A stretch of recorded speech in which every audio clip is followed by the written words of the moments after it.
Bismillahirrahmanirrahim. Assalamualaikum warahmatullahi wabarakatuh. Alhamdulillah wassalatu wassalamu ala Rasulillah wa ala alihi wa sahbihi wa mawalah. Allahumma salli wa sallim wa karim wa adim ala sayyidina Muhammadin wa ala alihi wa ashabihi wa azwajihi wa dzurriyyatihi wa tabi'ina lahum bi ihsan ila yaumiddin wa alaina ma'ahum fi rahmatika ya arhamar rahimin. Amma ba'du. Kita bahas tentang bab salat, ya, bab salat. Apa pentingnya salat? Salat itu as-salatu imaduddin. Salat itu tiang agama, tiang agama. Dari maknanya salat itu tiang agama yang diajarin oleh Nabi kita Nabi Muhammad. Salat itu sejahtera. Salat, salatun sejahtera, makmur. Artinya orang yang salat akan makmur, akan sejahtera. Apanya yang sejahtera? Bukan bentuk hartonya, bukan bentuk hartonya, bukan bentuk fisiknya, tapi bentuk hatinya. Nah, kamu perhatiin orang-orang yang sholatnya sudah khusyuk, orang sholatnya sudah benar, orang yang sholatnya sudah benar, dia tidak peduli dengan harto, ya. Dia sudah anggap harto ini tidak lebih batas tangan dia. Jadi bahasanya itu kalau dia nak dapat, alhamdulillah. Kalau dia nak hilang juga tidak masalah. Kalau dia dapat, dia anggap orang-orang yang beriman itu dari Allah. Kalau dia hilang, sudah milik Allah. Nah, kalau sholatnya, mangko perbaikan sholat itu penting, ya, perbaikan sholat. Jangan sholat, mikir betino. Allahu Akbar, ya Allah, cewek aku tuh. Allahu Akbar, ya Allah. Ay, mobilku tuh hilang. Allahu Akbar. Ay, motor aku tuh masih bagusnya. Allahu Akbar. Cacam gawian kudang banyaknya di kantor. Ini. Jadi waktu sholat itu tinggalkan galau-galau. Tinggalkan galau-galau. Karena sholat itu rasul ibadah. Kepalanya daripada ibadah kepada Allah Subhanahu wa taala. Jadi sholat itu ibadah, ya, kepalanya ibadah. Kepala, ya, kepala. Ya, anggaplah ini kepala, ini sholatnya, ya, ini sholatnya. Di sini zikirnya, di sini baca Al-Qur'annya, ya kan? Di sini sedekahnya, misal, badan kita sedekahnya. Tangan ini tadi zikirnya, tangan ini Al-Qur'an, misal. Ini rasul ibadah yang mana? Ini rasul kepala. Rasul itu kepala. Ya, rasul ibadah. Kepala dari kita menghambakan diri. Ibadah itu artinya menghambakan diri, ya, menghambakan diri. Jadi kepala, di kepala ini ada apa? Kalau kita pikir, ada otak yang bisa menggerakkan tangan kita ini apa? Kepala, otak kecil kita nih, tangan kiri, tangan kanan. Ya, yang bisa menggerakkan belah kanan otak kiri, yang bisa menggerakkan belah kiri ini otak kanan ibaratnya. Kalau tidak salah itu otak kiri ini gunanya untuk apa? Mikir. Otak kanan ngitung-ngitung. Kalau tidak salah itu kan. Nah, sekarang di kepala ini sumber dari segalanya. Paham? Nah, sama dengan sholat. Sholat itu sumber dari segala ibadah. Zikir kita, baca Al-Quran kita, tawaduk kita, rendah hati kita, sifat sombong kita, sifat ujub kita, sifat riak kita, sifat angku kita itu hilang kalau sholatnya sudah baik, sudah bagus. Jadi penting untuk memperbaiki sholat. Kita masih galang atau wong misal, kita tanya ke diri kita, sholat aku ini sudah benar belum? Sholat aku ini sudah benar belum? Kita masih sombong, kita masih angku, kita masih ujub, kita masih riak, kita masih hasad, kita masih hasud. Kita tanya ke diri kita masing-masing. Kita tanya ke diri kita masing-masing, sholat aku ini sudah benar belum?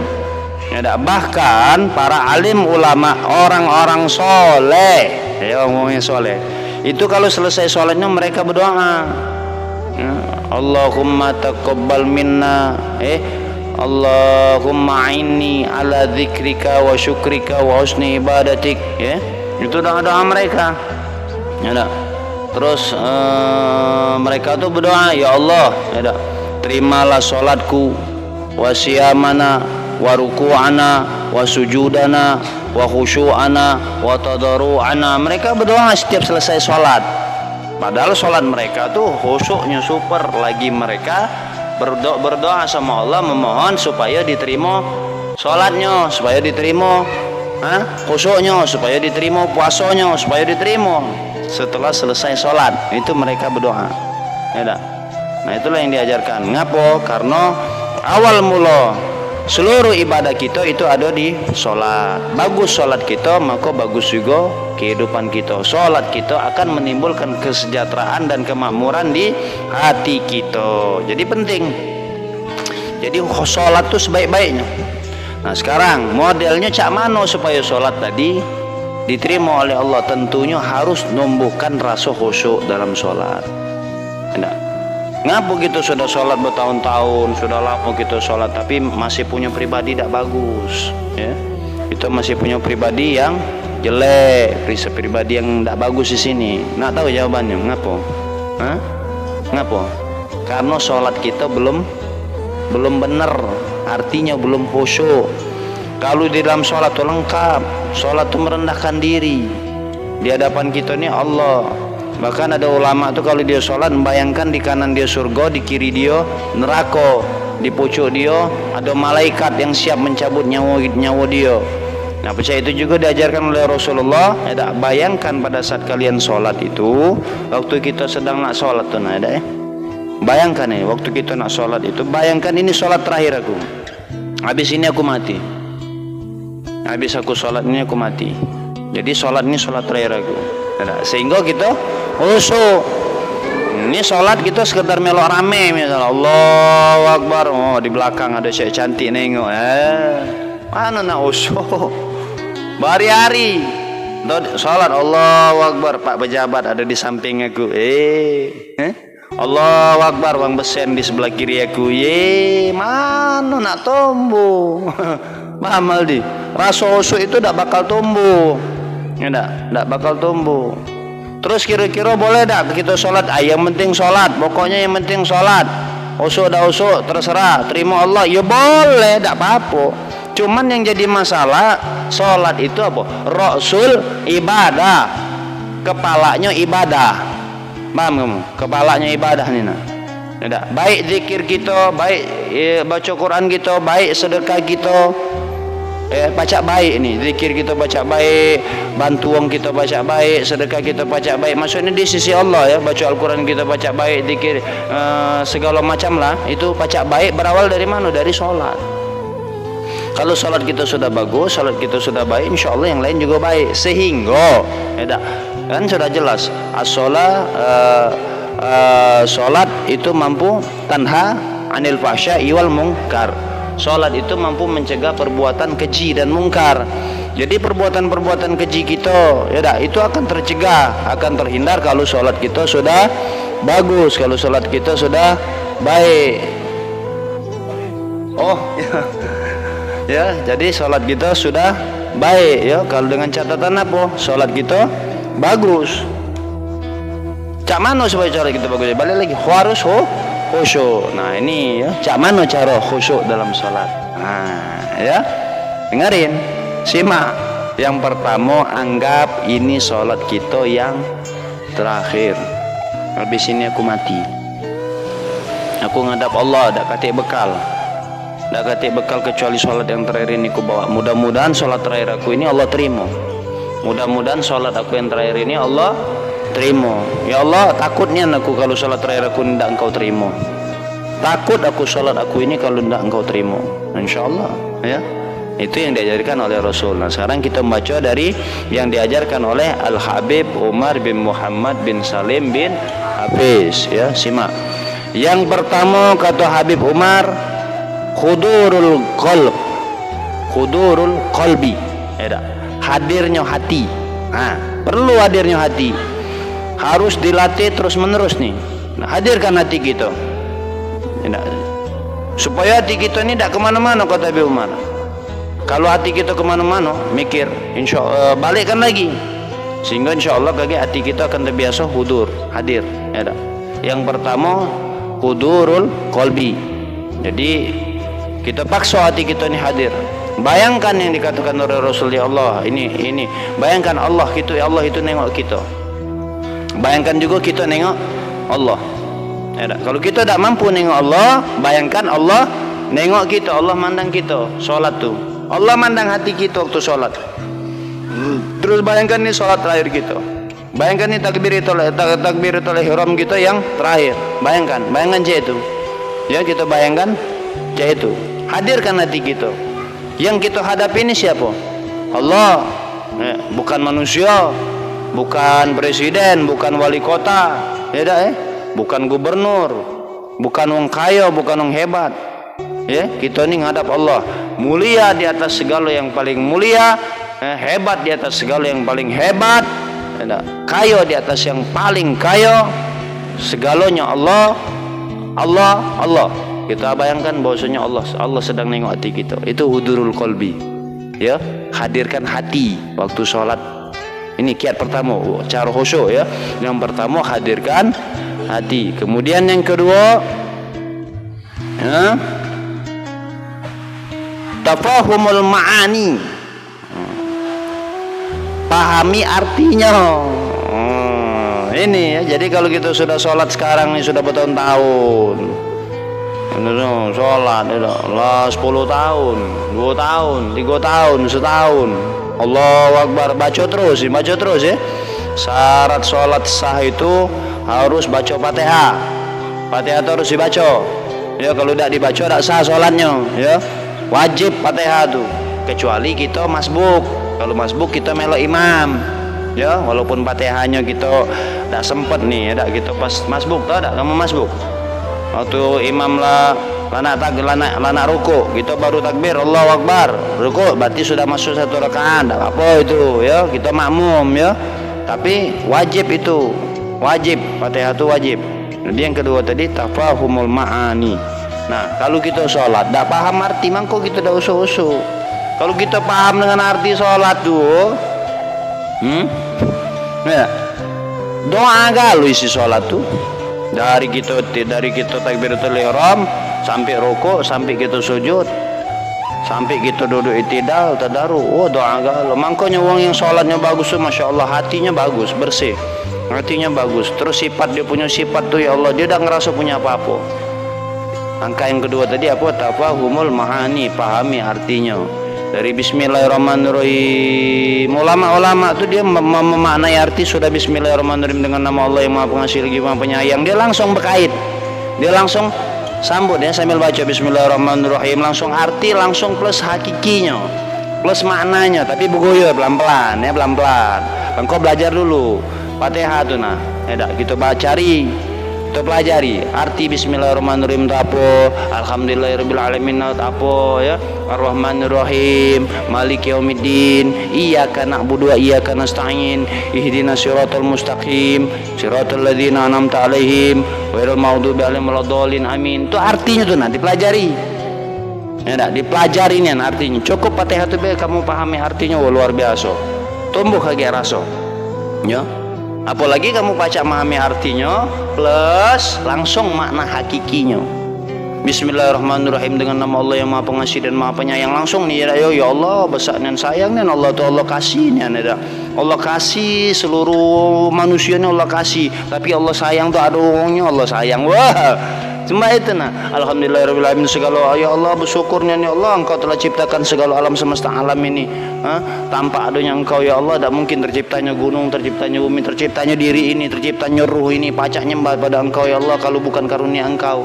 Bersyukur kami ya Allah. Itu paham, itu mana hakikinya. Tapi makna harfiahnya Alhamdulillahirabbil alamin, segala puji bagi Allah, Tuhan semesta alam. Itu ya makna harfiah. Tapi kayak pelan-pelan pahami dulu makna harfiahnya ya. Sudah pahami makna harfiahnya baru kayak masuk makna hakiki ya. Ini ya, pahami arti. Kalau kita tidak paham arti itu tadi ya, Bismillahirrahmanirrahim, baca mulutnya memang baca ya. Alhamdulillahirabbil alamin, mulut baca, mulutnya baca ya. Tapi hatinya kemana-mana. Nah ini ya deh, hatinya tak hudur baca bismillah karena tak paham mana. Benar tadi, benar karena kita tak paham mana tadi kan, hati kita tak hadir. Baca mulut komat kamit. Nah ini maksud Abi itu perbaiki pelan-pelan ya. Ya. Yang kedua tadi pahami maknanya, artinya. Terus lagi pahami makna hakikinya, ya. Pahami nian lah, insyaallah tumbuh rasa khusyuk kamu dalam sholat. Ada kiatnya, cara untuk khusyuk dalam sholat, ya. Ngaji sholat baca tidak salah-salah. Bismillahirrahmanirrahim. Alhamdulillahirabbil alamin. Surah panjang pula habis amin. Surah panjang tapi tak tahu maknanya. Maknanya tak paham. Yang dipikir apa? Sen.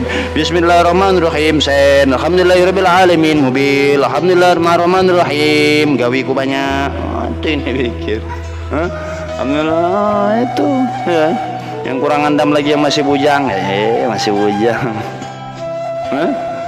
Alhamdulillahirabbil alamin. Nah, jam 2 Kak, nak nyemput pule. Akibat apa? Akibat tak paham maknanya, artinya, makna hakikinya, ya. Kemudian yang ketiga, ada ya, adanya rasa mengagungkan dan memuliakan. Jadi pada saat kita sholat tuh agungkan Allah. Agungkan setinggi-tingginya, muliakan setinggi-tingginya, itu ya. Agungkan Allah setinggi-tingginya, muliakan Allah setinggi-tingginya, ya. Al-ijal wa ta'zim, ada. Muliakan, kita ta'zim sama Allah, mengagungkan Allah, memuliakan Allah, itu maknanya, ya.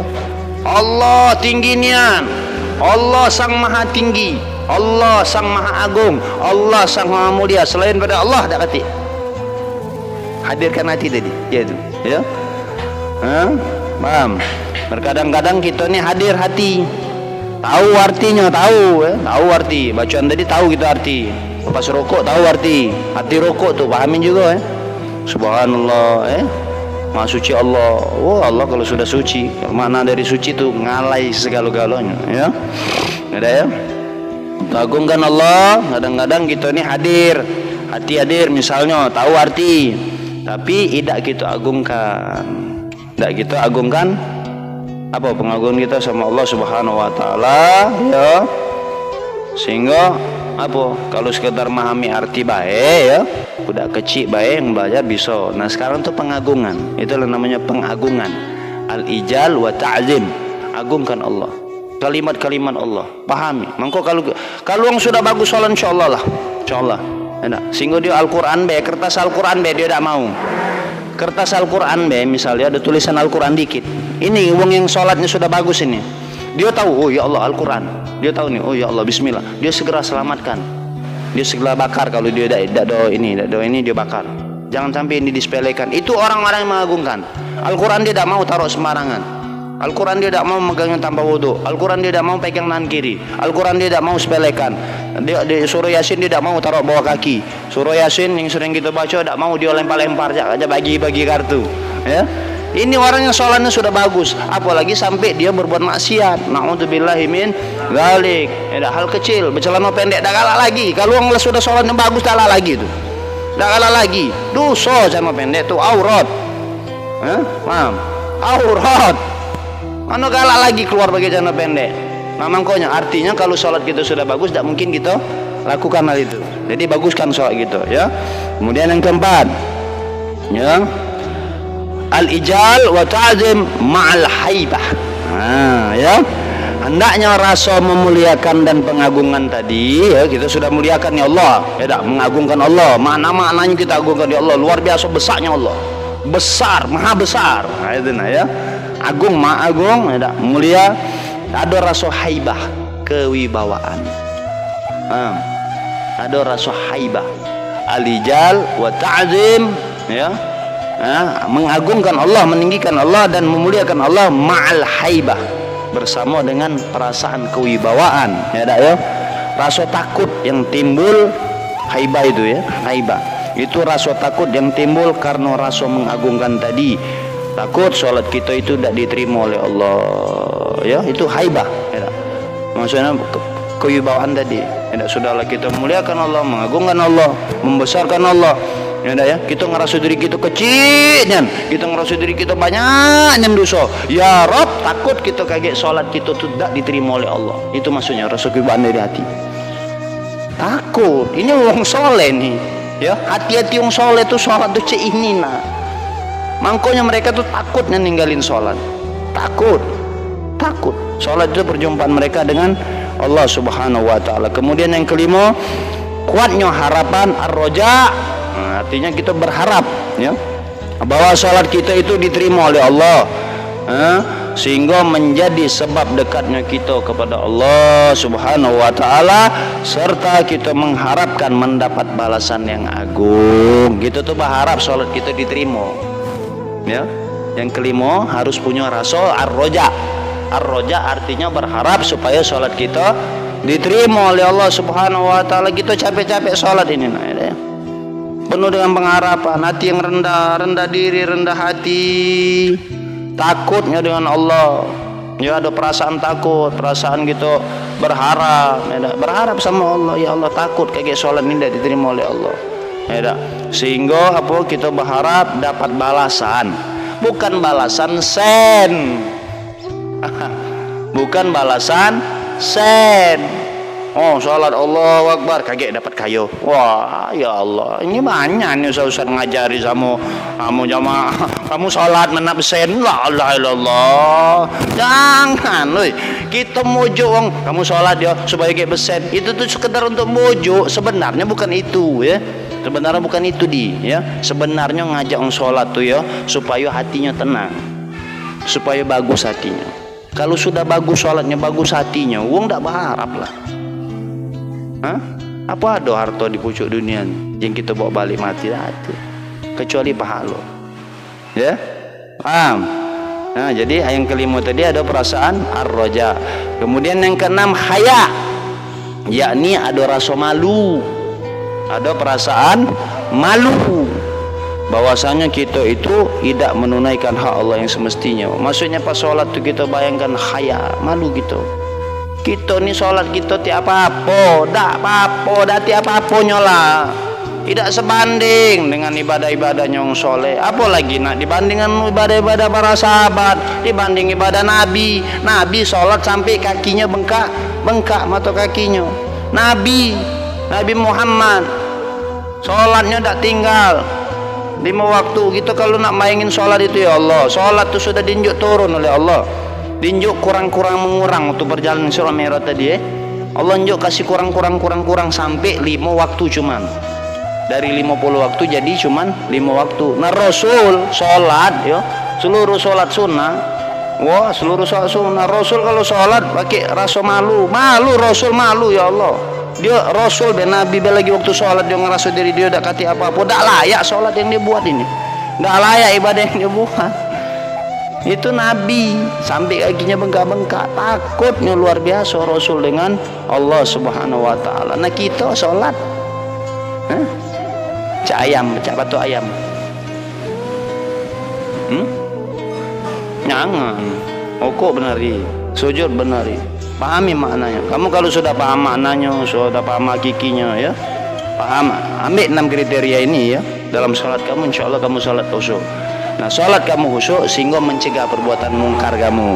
Dalak lagi bercanda pendek di angkut sudah, cewekan dalak lagi, nipuang dalak lagi, ngatong dalak lagi, dalam masjid ngatong dalak lagi, nian dalak lagi. Tak bohong Nabi. Kalau sholat kita sudah benar, takut.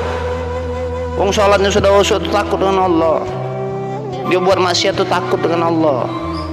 Hukum Allah ya, paham? Jadi Abi ulangi lagi apa 6 hal tadi? Coba 6 hal tadi apa? Yang pertama hudurul qalbi, waktu nak sholat tuh hadirkan hati kita ya. Kemudian yang kedua hadirkan hati kita benar-benar ya, bayangin ada betapa rendahnya kita, betapa hinanya kita, betapa dekati apa-apanya kita ya. Kalau hati kita bengkok mulai mikir-mikirin lain, balikin lagi supaya khusyuk ya. Yang pertama hadirkan hati, yang kedua tafahumul ma'ani, pahami artinya. Ada pelan-pelan lah pahami artinya dulu, kayak pahami juga makna hakikinya. Kemudian yang ketiga apa? Agungkan dan muliakan Allah, al-ijal wa ta'zim ya, agungkan Allah Subhanahu wa taala. Kalau tahu arti baik kita dah agungkan kalimat-kalimat itu, kalimat Allah tu dah ada yang dah agung. Be itu agung, bismillah itu agung, subhanallah, oh ya agung, la ilaha illallah agung. Dalam sholat ada kan? Allahu akbar, Allahu akbar, Allah maha besar. Itu maksudnya al-ijal wa ta'zim. Paham dong? Kemudian yang keempat, al-ijal wa ta'zim ma'al haibah. Ada mengagungkan dan memuliakan Allah Subhanahu wa taala dengan kewibawaan, maksudnya dengan rasa takut yang timbul. Karena kita mengagungkan Allah tadi, akhirnya kita nih ngerasa diri kita kecil, hina, buruk, tak pantas, tak pantas kita nak main-main, tak pantas kita sholat kita nih, tak pantas diterima oleh Allah. Bayangkan dia itu, ya, bayangkan dia itu. Kemudian yang kelima apa? Kuatnya harapan, artinya ar-roja, ya, berharap. Harapan kita sama Allah Subhanahu wa taala supaya kita dekat dengan Allah, semakin dekat dengan Allah. Hati yang dekat dengan Allah tu galak ada dia ngata wong, galak ada dia ngupar wong, galak ada dia hasan, galak ada dia hasud, galak ada dia dengki, galak ada dia iri, dah, galak ada dia bohong, galak ada dia nipu. Hati yang sudah dekat sama Allah, galak ada dia mengeluarkan fatwas kena seenak dewi, takut, takut, ya, makin dekat dengan Allah. Jadi khusyuk sholat itu semakin dekat dengan Allah Subhanahu wa taala, ya. Dan berharap apa? Balasan yang agung. Balasan yang agung dari Allah itu apa? Surga. Ulama-ulama itu tidak berharap surga. Para sahabat itu berharap apa? Tidak berharap surga. Para sahabat Rasul itu apa yang diharap para sahabat? Yang diharapkan para sahabat itu nanti berkumpul sama Nabi Muhammad sallallahu alaihi wasallam. Ya, itu yang diharapkan para sahabat. Bukan ngarap surga. Para ulama-ulama mereka tidak berharap surga, malah mereka ngerasa aku tidak pantas di surga, tidak pantas aku masuk surga. Padahal sholatnya bagus, banyak sholatnya, ibadahnya banyak, zikirnya banyak, tahajudnya ribuan rakaat, zikirnya la ilaha illallah 25.000, Allahumma sholli ala Muhammad 25.000 kali, Allah 25.000 kali, astagfirullah 25.000 kali sehari ini. Sholawat Allahumma sholli ala sayyidina Muhammad wa ala ali sayyidina Muhammad 25.000 kali. Ada yang khatam Al-Quran semasa hidupnya 8.000 kali. Nah kita, ya Allah, itu mereka para ulama lagi ngomong, ya Allah aku tak pantas di surga. Bayangkan, ya, apa yang mereka harap kecuali ridho Allah. Mudah-mudahan mereka itu cuma berharap kayak aku sama-sama dengan Nabi Muhammad, dan Allah Subhanahu wa taala memberi kesempatan untuk mandang wajahnya indah Allah. Nah, doa doakan Allahumma rzuqnan nasara wajhikal karim, ya Allah. Ya Allah, berikanlah kami anugerah rezeki yang kagetnya pacak mandang wajah indahmu. Itu kenikmatan yang paling nikmat kaget di alam akhirat, bukan surga, ya. Antum. Kemudian yang keenam, haya, yakni adanya rasa malu bahwasanya kita itu tidak menunaikan hak Allah dengan semestinya. Malu gitu, tak pantas kita nih, tak pantas, tak pantas kita menunaikan hak Allah. Oh, apa yang kita tunaikan? Maksiat kita yang banyak, benar? Maksiat kita yang banyak. Jadi 6 hal ini lakukan pada saat kalian sholat untuk mencapai sholat khusyuk, sehingga sholat kita diterima oleh Allah Subhanahu wa taala dan menimbulkan perasaan kita, hati kita semakin bagus, sehingga perbuatan kita juga semakin bagus. Kalau sholatnya sudah bagus, yang secara zahir dalam lagi berjalan pendek dalam lagi gawe maksiat, bahkan pekerjaan untuk penghidupan yang dikira-kira maksiat dia tinggalin, karena dia yakin dengan Allah, hatinya sudah dekat dengan Allah, ya kan? Tuh, ya, ditinggalin maksiat. Mana caranya? Dengan memperbaiki sholat. Ngapa? As-sholatu ra'sul ibadah. Sekali lagi, as-sholatu ra'sul ibadah. Sholat itu kepalanya ibadah. Jadi rangkuman seluruh ibadah kita ini, zikir kita, baca Quran kita, sedekah kita, zakat kita. Ya, kalau sholatnya kurang bagus, apalagi sampai ninggalin sholat. Ada ulama-ulama itu bukan sholat 5 waktu, memang sholat 5 waktu itu wajib. Nah, lagi mereka bersungguh-sungguh. Nah, mereka tuh sok-sok sunnah tuh, segala sok sunnah dia gawikan. Pagi-pagi yang khusyuknya luar biasa, ya. Semakin banyak orang itu melaksanakan sholat sunnah, semakin mereka itu dekat dengan Allah Subhanahu wa taala. Ini mudah-mudahan bermanfaat. Al-afu minkum. Doa. Bismillahirrahmanirrahim. Ya Rabbana ta'amna ya bi annana qatarabna wa annana asrabna ala ladha ashrabna fatub alaina tauba taksil li kulli hauba واستر لنا العورات وآمن رواتي واغفر لوالدينا ربي ومولودنا والآل والإخوان وسائر الخلان وكل ذي محبة أو جيرة أو صحبة والمسلمين أجمع آمين يا ربي أسبع فضلا وجودا منا لا باكتساب منا بالمصطفى الرسول نهضى بكل سل صلى وسلم ربي على عد الحب نادى دوشي صحبي والحمد لله في البدء وتناهي حمدا كثيرا دائم محبة النسائم والحمد لله رب العالمين. الفاتحة.